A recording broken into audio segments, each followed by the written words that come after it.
Continuando a nossa série Gente como Nós, eu queria falar a respeito de Abraão. Essa história se encontra em Gênesis capítulo 22. Nós vimos a respeito de Zacarias e Isabel e hoje eu queria compartilhar com os irmãos a respeito de Abraão em Gênesis 22, do verso 1 ao verso 19. Você pode acompanhar aqui no seu celular, na sua Bíblia. Fica à vontade. Diz assim a palavra do Senhor. Passado algum tempo, Deus pôs Abraão à prova, dizendo-lhe: Abraão. Ele respondeu: Eis-me aqui. Então disse Deus: Tome seu filho, seu único filho Isaque, a quem você ama, e vá para a região de Moriá. Sacrifique-o ali como holocausto num dos montes que lhe indicarei. Na manhã seguinte, Abraão levantou-se e preparou seu jumento, levou consigo 2 de seus servos e Isaque, seu filho. Depois de cortar lenha para o holocausto, partiu em direção ao lugar que Deus lhe havia indicado. No terceiro dia de viagem, Abraão olhou e viu o lugar ao longe. Disse ele a seus servos: Fiquem aqui com o jumento, enquanto eu e o rapaz vamos até lá. Depois de adorarmos, voltaremos. Abraão pegou a lenha para o holocausto e a colocou nos ombros de seu filho Isaque, e ele mesmo levou as brasas para o fogo e a faca. E caminhando os dois juntos, Isaque disse a seu pai Abraão: Meu pai. Sim, meu filho, respondeu Abraão. Isaque perguntou: As brasas e a lenha estão aqui, mas onde está o cordeiro para o holocausto? Respondeu Abraão: Deus mesmo há de prover o cordeiro para o holocausto, meu filho. E os dois continuaram a caminhar juntos. Quando chegaram ao lugar que Deus lhe havia indicado, Abraão construiu um altar e sobre ele arrumou a lenha, amarrou seu filho Isaque e o colocou sobre o altar em cima da lenha. Então estendeu a mão e pegou a faca para sacrificar seu filho. Mas o anjo do Senhor o chamou do céu. Abraão, Abraão, eis-me aqui, respondeu ele. Não toque no rapaz, disse o anjo, não lhe faça nada. Agora sei que você teme a Deus, porque não me negou seu filho, seu único filho. Abraão ergueu os olhos e viu um carneiro preso pelos chifres no arbusto. Foi lá, pegou, sacrificou como holocausto em lugar de seu filho. Abraão deu àquele lugar o nome de O Senhor Proverá. Por isso até hoje se diz: No monte do Senhor se proverá. Pela segunda vez o anjo do Senhor chamou do céu Abraão e disse: Juro por mim mesmo, declara o Senhor, que por ter feito o que fez, não me negando seu filho, seu único filho, esteja certo de que o abençoarei e farei seus descendentes tão numerosos como as estrelas do céu e como a areia das praias do mar. Sua descendência conquistará as cidades dos que lhe forem inimigos, e por meio dela todos os povos da terra serão abençoados, porque você me obedeceu. Então voltou Abraão a seus servos e junto partiram para Bérseba, onde passou a viver. Meu Deus, mais uma vez, diante da Tua santa e bendita palavra, pedimos que o Senhor fale ao nosso coração, que o Teu Santo Espírito fique à vontade entre nós e que o Teu nome seja glorificado. É nossa oração em nome de Jesus. Amém. Certa vez, irmãos, em uma inscrição de um relógio de uma catedral estava escrito: Quando você é criança, o tempo se arrasta. Quando você é jovem, o tempo anda. Quando você é adulto, o tempo corre. Mas quando você é velho, o tempo voa. Só mais um pouco e o tempo terá ido embora. Nesse texto que nós lemos, Abraão estava perto dos 100 anos de idade, ainda passando por muitas provas. Isso mostra que nunca estamos velhos demais para enfrentarmos novos desafios e aprendermos novas verdades. O discípulo é um aprendiz, estamos sempre aprendendo. E pela fé, Abraão, ele triunfou e pode nos ensinar como passarmos pelas provas vitoriosamente. O Senhor havia confirmado mais uma vez a promessa a Abraão, dizendo que a sua descendência seria como o pó da terra. Deus anima o coração de Abraão lhe prometendo um filho, pois Sarai era estéril, e a Bíblia registra em Gênesis 15, verso 6, que Abrão creu no Senhor e isso foi-lhe imputado para a justiça. Sarai, a mulher de Abrão, achou que Deus estava demorando demais, nós conhecemos a história, ela não aguenta mais esperar, toma sua serva Agar e pede para Abraão se deitar com ela. Agar tem um filho e o anjo ordena que Agar lhe chame de Ismael, porque o Senhor acudiu em sua aflição. Deus mais uma vez confirma a sua aliança e muda o nome de Abrão para Abraão, que significa pai de muitas nações. Deus também muda o nome de Sarai para Sara. Sarai tem um suposto significado que seria contenciosa, ou seja, duvidosa, incerta. Mas Deus muda o seu nome para Sara, que agora quer dizer princesa. Agora Sara tem um filho na sua velhice. Sara ainda era estéril, bom senso dizia impossível. A razão dizia não pode acontecer, mas a fé diz tudo é possível. Abraão esperou 25 anos para a promessa de seu filho nascer. 25 anos esperando. Isaac, o filho da promessa, aquele filhinho tão esperado, o filhinho do papai. Depois disso, diz o verso 1, que passado um tempo, Deus pôs Abraão à prova. Algumas pessoas afirmam que Deus não prova ninguém. O Provérbios 17, verso 3 diz que o forno prova o ouro, mas os corações prova o Senhor. O Senhor usa as nossas experiências a fim de nos aprimorar. Para quem está de fora, nós sabemos que é fácil falar, a questão é quando estamos passando por um momento de prova, e nesses momentos nós precisamos ter a certeza de que o Senhor é conosco e que Ele tem o controle de todas as coisas. Deus chama Abraão, e a resposta de Abraão, como tantos outros servos de Deus na Bíblia, eis-me aqui, Senhor. O que o Senhor quer ouvir de nós é exatamente isso, eis-me aqui, eu estou aqui. Alguns homens de Deus responderam a esse chamado dessa mesma forma. Isaías, quando ouviu a conversa da Trindade nos céus, a quem enviarei? Quem há de ir por nós? Isaías prontamente diz, envia-me a mim, eis-me aqui. Não é apenas falar, levantar a mão, ir à frente, é disposição. Eu estou aqui, me usa para que o Senhor quiser. O verso 2, então, Abraão, então disse Deus, tome seu filho.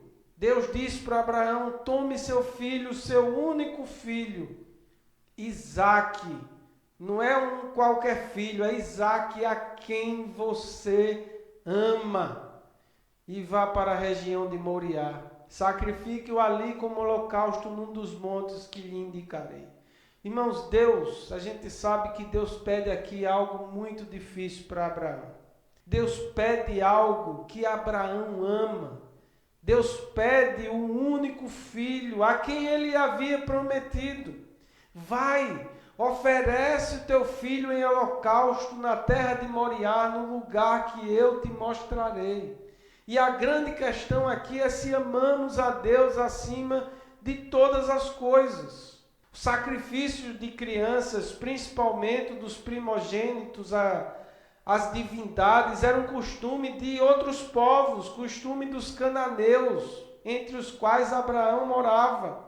Irmãos, a fé não é algo da natureza do homem, da natureza do homem é a incredulidade, às vezes duvidamos. Abraão já havia passado por várias experiências com Deus.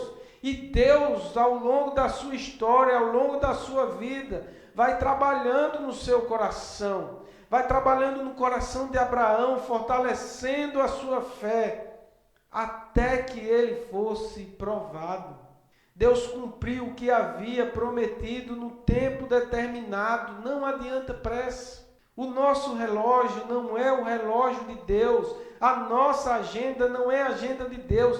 Ele sempre age no momento certo, no seu tempo determinado. Em Gênesis 21:6, Sara diz: Deus me deu motivo de riso, e todo aquele que ouvir isso vai rir-se juntamente comigo.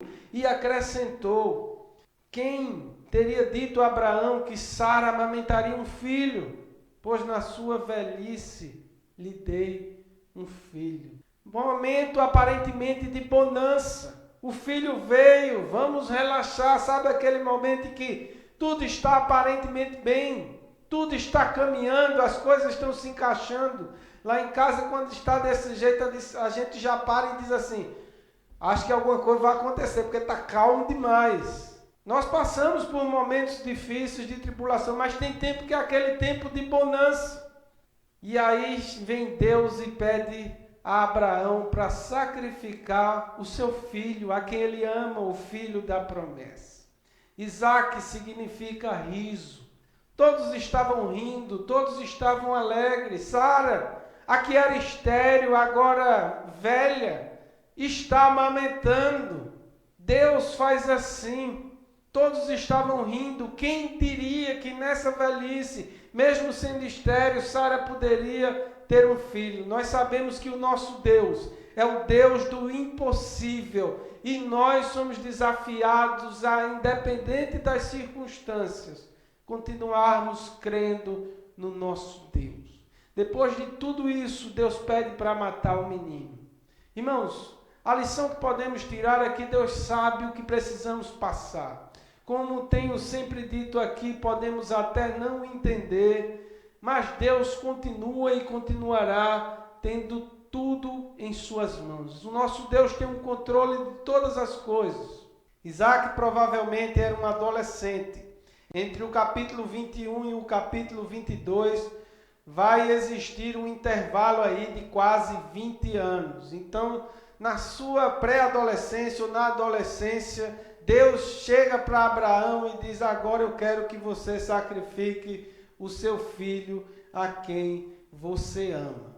E no verso 3 diz que na manhã seguinte, Deus falou com Abraão e na manhã seguinte, Abraão levantou-se, preparou seu jumento, levou consigo 2 de seus servos e Isaque seu filho, depois de cortar lenha para o holocausto, partiu em direção ao lugar que Deus lhe havia indicado. A gente vê aqui que Abraão obedece imediatamente. Talvez se fosse eu ou você, nós questionaríamos: mas Senhor, isso não é uma prática de cristãos. Quem oferece seres humanos, filhos, são os cananeus. Mas Senhor, Isaac é o filho, o Senhor me prometeu, eu esperei 25 anos e agora que ele chega, o Senhor me pede em sacrifício. Mas não. Ele podia ter pensado: o que é que as pessoas vão falar a respeito desse sacrifício? Eu sendo um homem de Deus, o que é que elas vão falar dessa situação? Em Mateus capítulo 8, nós temos uma história de um discípulo que disse para Jesus: permite-me primeiro ir sepultar o meu pai. O que acontece nesse texto de Mateus 8 é que o pai do discípulo ainda não estava morto. Se o pai do discípulo estivesse morto, você acha que Jesus não ia deixá-lo sepultar seu pai? É lógico. A ideia do texto é que esse pai ainda estava vivo. Podia ser até que estivesse doente. A questão é que o discípulo, em outras palavras, estava dizendo: deixa meu pai morrer primeiro.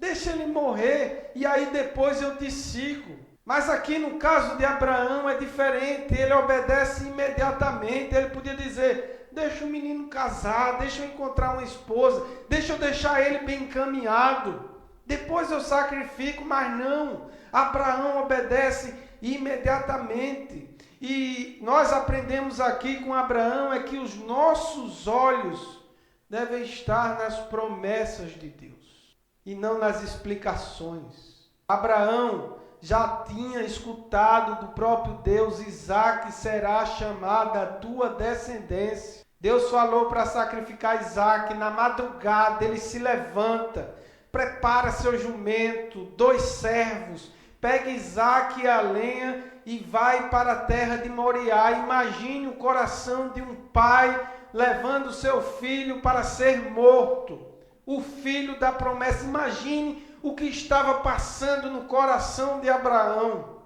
Holocausto significa dedicação a Deus, propiciação pelo pecado.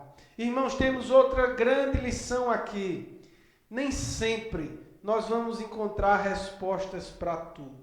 O que Deus quer de nós é obediência. O profeta Samuel, ele diz: eis que o obedecer é melhor que o sacrificar. E aí no verso 4, no terceiro dia de viagem, 3 dias Abraão caminhando junto com os servos, junto com seu filho Isaque. Abraão viu e avistou o lugar de longe. Disse ele a seus servos: a partir de agora fiquem aqui com o jumento, enquanto eu e o rapaz vamos até lá. E veja o que ele diz: depois de adorarmos, nós voltaremos. Abraão não sabia o que ia acontecer, mas ele sabia em quem ele cria. Se Deus disse que Isaque seria a sua descendência, Deus ia fazer alguma coisa. Mas ele diz: fiquem aqui, porque nós vamos adorar a Deus e depois voltaremos. Adoração, irmãos, é obediência. Quando nós obedecemos a Deus, nós estamos adorando ao nosso Deus. Eu e o rapaz iremos até lá e depois voltaremos para junto de vocês. A lição aqui para nós é que em meio às provações, nós também temos que adorar. Em meio às dificuldades, nós temos que glorificar ao nosso Deus. Não é à toa que Abraão é o pai da fé.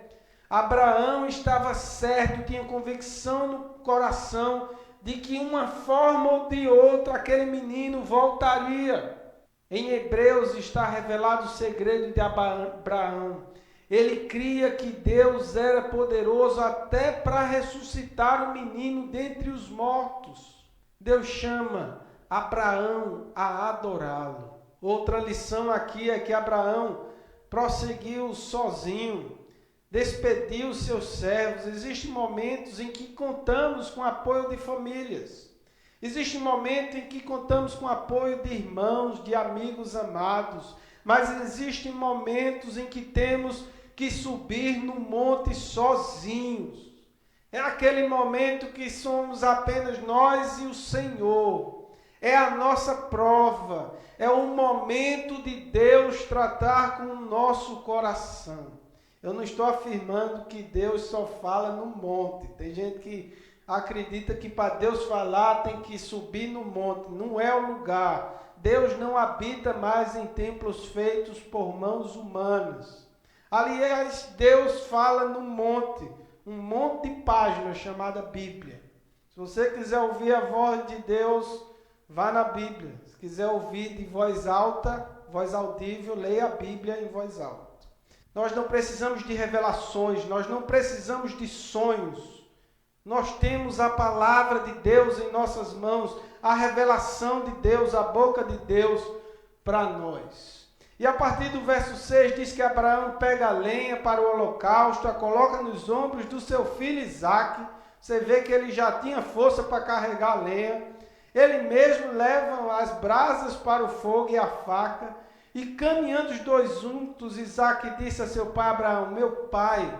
Sim, meu filho, respondeu Abraão. Isaque perguntou: as brasas e as lenhas estão aqui, mas onde está o cordeiro para o holocausto? Respondeu Abraão: Deus mesmo há de prover o cordeiro para o holocausto, meu filho. E os dois continuaram a caminhar juntos. Lá vai Isaque, carregando a lenha, carregando fogo e carregando o cutelo, sem saber de nada, inocente todo.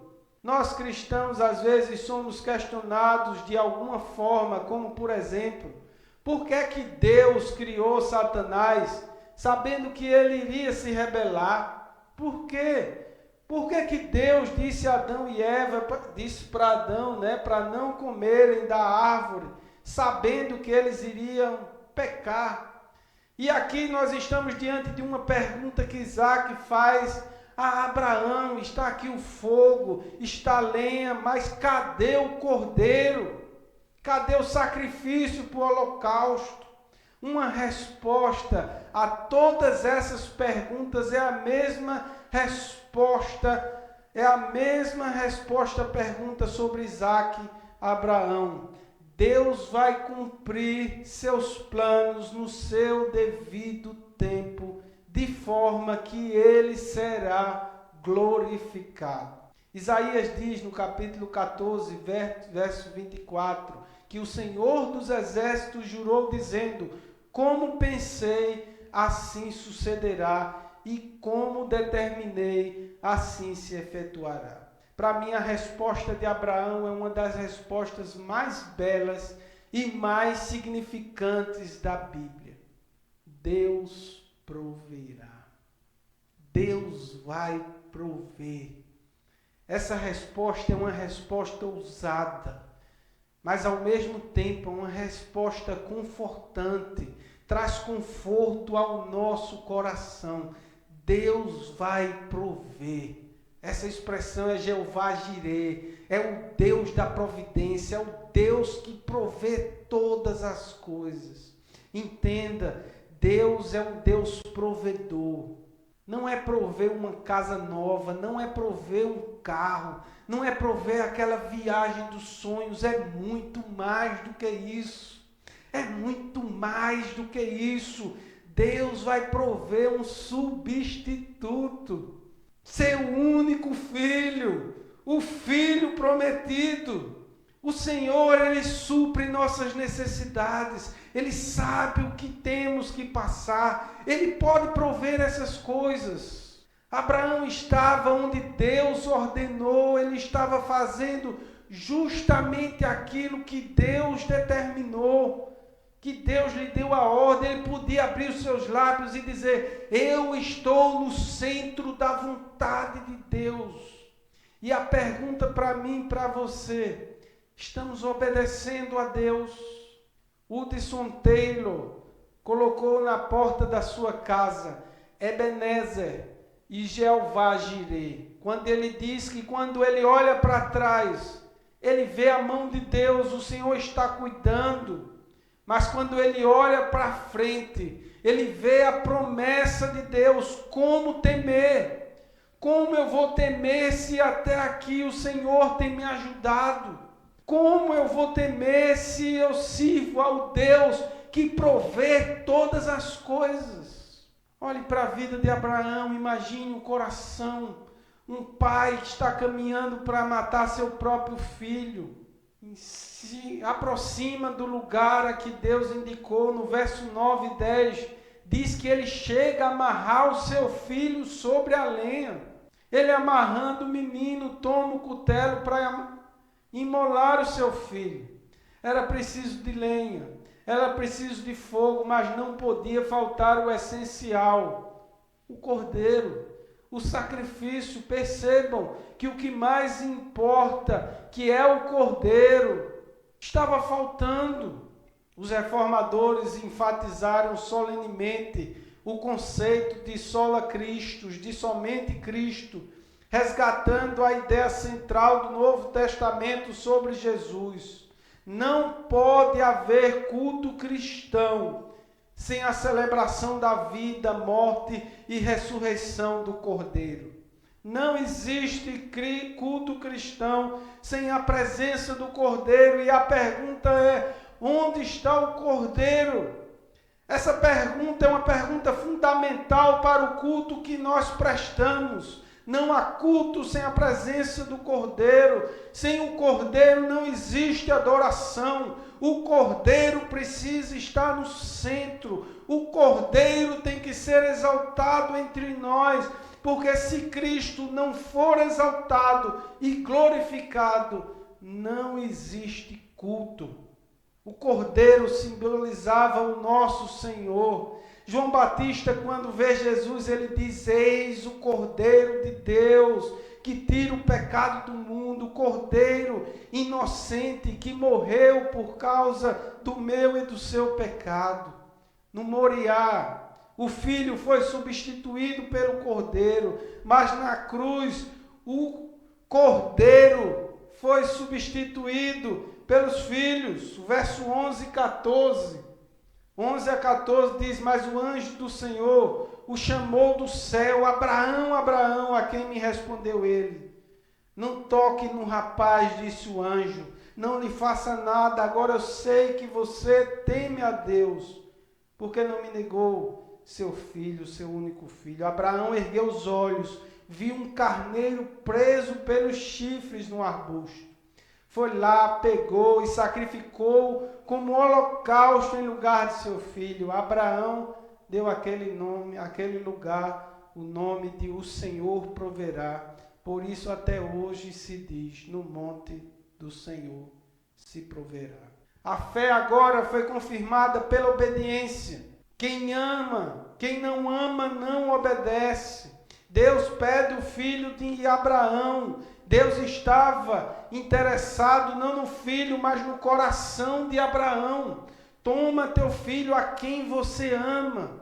O que Deus deseja muitas vezes conosco são objetos do nosso amor.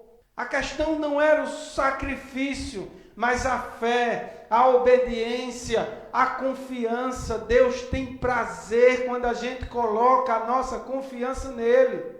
Mesmo quando nós não estamos enxergando a luz no túnel, mesmo quando os nossos planos parecem estar indo de água abaixo, mesmo quando acontece um empecilho, Deus se agrada. Senhor, eu não estou vendo, eu estou sofrendo, eu estou chorando, mas eu continuo crendo no Senhor. O Senhor é o meu Deus, o Senhor é o meu Jeová Jireh. Deus nos quer, irmãos, por inteiro. Deus quer o nosso coração, o nosso amor, a nossa devoção. Jesus diz: aquele que tem os meus mandamentos e o guarda, esse é o que me ama. O que me ama vai ser amado do meu Pai. Jesus diz: eu também o amarei e me manifestarei a ele. Vamos provar que amamos a Deus, obedecendo os seus mandamentos. Quer ser um bom pai, uma boa mãe, obedeça aos mandamentos do Senhor. Quer ser um bom pai, você quer ser uma boa mãe, mostre aos seus filhos, através da sua vida, como um verdadeiro cristão se comporta. Mostre a ele que o mais importante na sua vida é obedecer a Deus. Nós, obedecendo a Deus, os nossos filhos irão ter sucesso na vida. E eu não estou falando de serem advogados, médicos ou coisa desse tipo, mas eles vão saber o verdadeiro sentido da vida. Eles vão ser vitoriosos em todos os seus caminhos. Queria concluir com algumas aplicações para a nossa vida. Deus não queria Isaac, mas ele queria o amor de Abraão. Da mesma forma que Deus quer ser alvo do nosso amor. Se nós quisermos ser bons pais ou boas mães, devemos mostrar aos nossos filhos a importância de se viver para Deus. E vamos mostrar isso, não é falando, nós vamos mostrar isso com a nossa própria vida. Muitos pais esperam de seus filhos atitudes que eles mesmos não tomam. Olhe para a vida de Isaac. Isaac aprendeu nesse dia a importância de obedecer a Deus na vida do seu pai. Ele podia dizer: meu pai obedece a Deus acima de qualquer coisa. Em João 8, Jesus diz que Abraão viu o seu dia e se alegrou. Dá para imaginar isso? Nós estamos falando aqui muitas vezes na escola dominical a respeito dos profetas. A gente não sabe se os profetas no Antigo Testamento eles tinham um entendimento daquilo que estavam escrevendo. Como Isaías 63, mesmo 500 anos antes de Cristo, Isaías vai escrever sobre a crucificação, cada detalhe, preso entre dois ladrões, nenhum osso vai ser quebrado, o seu rosto está desfigurado, não há belezura. Ele vai citando que tem a lança vai entrar no seu corpo, e ele vai citando cada detalhe. A gente não tem ideia se ele está deslumbrando, se ele está vendo, se ele está entendendo o que ele está escrevendo. Mas aqui Jesus ele vai explicar e vai dizer: Abraão viu o meu dia, de uma forma ou de outra, não sabemos como, mas Abraão contemplou aquele dia e se alegrou. Ele viu o Cordeiro de Deus sendo substituído. Ele viu que Deus iria providenciar um substituto. Louvado seja Deus por isso. Onde está o Cordeiro?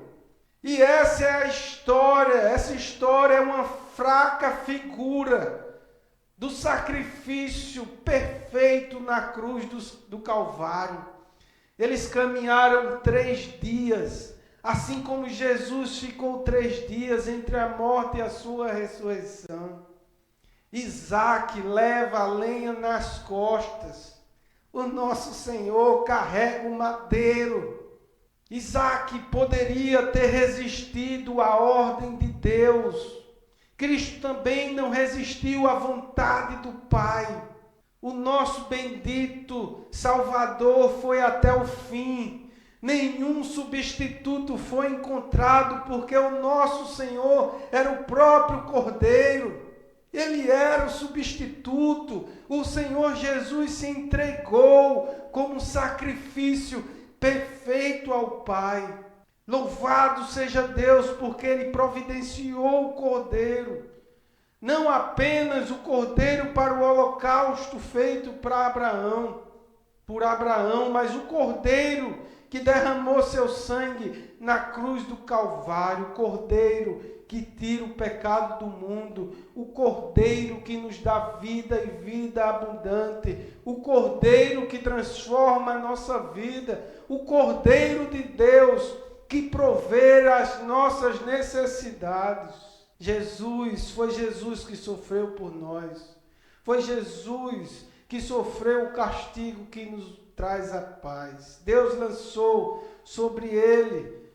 A Bíblia diz que Jesus se fez maldito em nosso lugar. Jesus, o Cordeiro de Deus, carregou sobre o seu corpo os nossos pecados.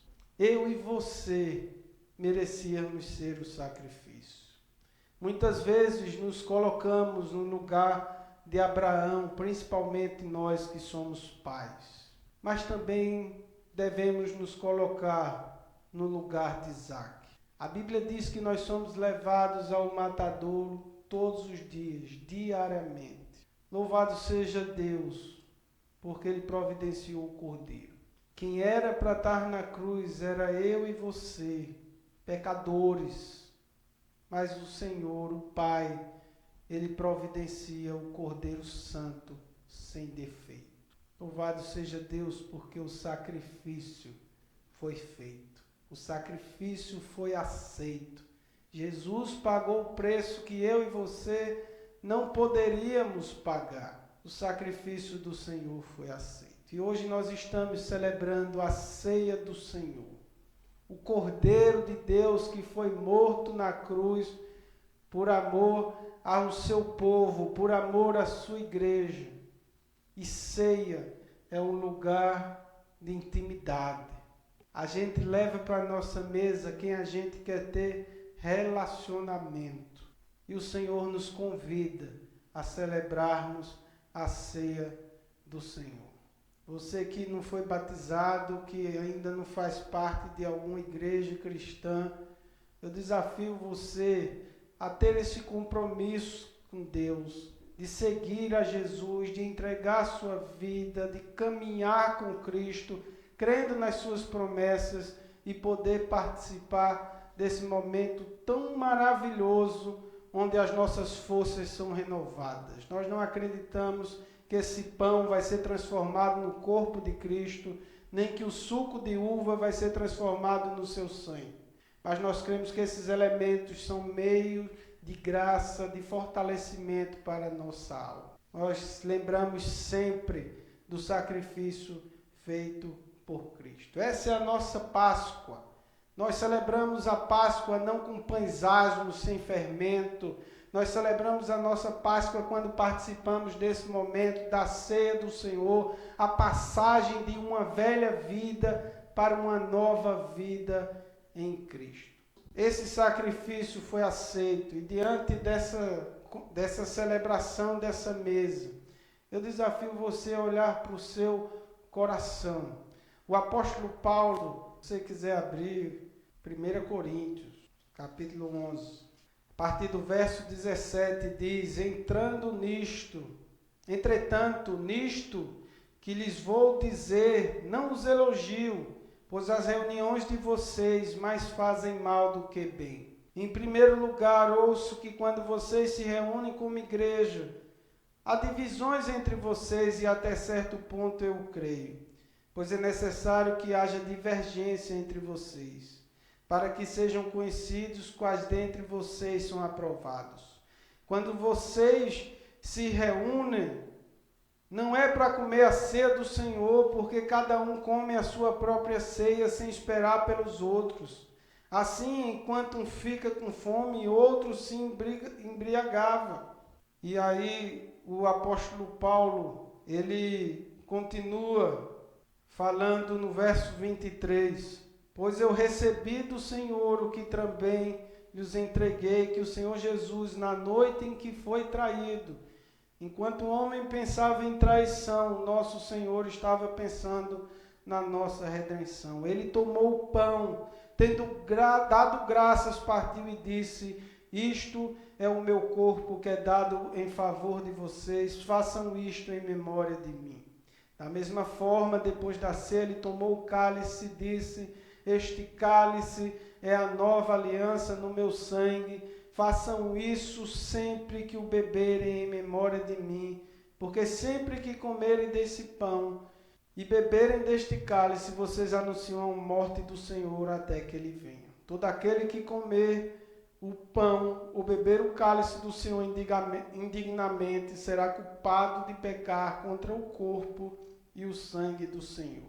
Examine-se cada um a si mesmo, então coma do pão e beba do cálice, pois quem come e bebe sem discernir o corpo do Senhor, come e bebe para a sua própria condenação.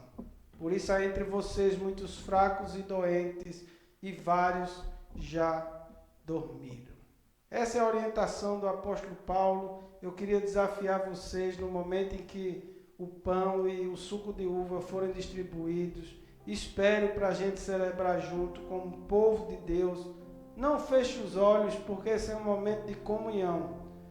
Às vezes a gente faz uma transcendência, dá um ar de espiritualidade, coloca o pão na boca e já automaticamente já vem aqui. É momento da gente olhar nos olhos, dizer: nós somos uma família, nós somos um povo, nós estamos juntos, estamos caminhando juntos, adorando ao Cordeiro. Vamos orar colocando esses elementos, pedindo a Deus que os tire do uso comum, sejam meio de graça, e depois vamos louvar enquanto os elementos serão distribuídos. Senhor, nós damos graças por Tua palavra, te louvamos por esse momento juntos, nós te louvamos pelo sacrifício do Cordeiro que foi aceito, louvado seja o Teu nome. Obrigado por esse momento em que celebramos, meu Deus, a morte do Cordeiro, mas a ressurreição. Obrigado porque o Senhor é bom, caminha conosco, provê as nossas necessidades. E eu quero clamar ao Senhor que o Senhor tire esses elementos do uso comum e sejam meios de graça, de fortalecimento para o nosso espírito. Glorifica o Teu nome, Senhor. Obrigado por tudo. Nada além do sangue. Nós fomos comprados por Teu sangue. Nós temos um Deus, nós temos um dono, nós temos um Pai que cuida de nós. Louvado seja sempre o Teu nome, em nome de Jesus. Amém.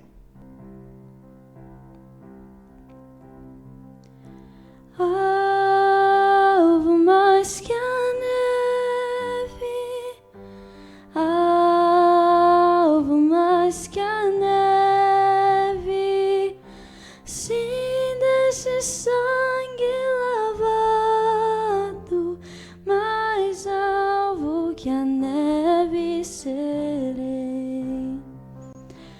Alvo mais que a neve, alvo mais que a neve.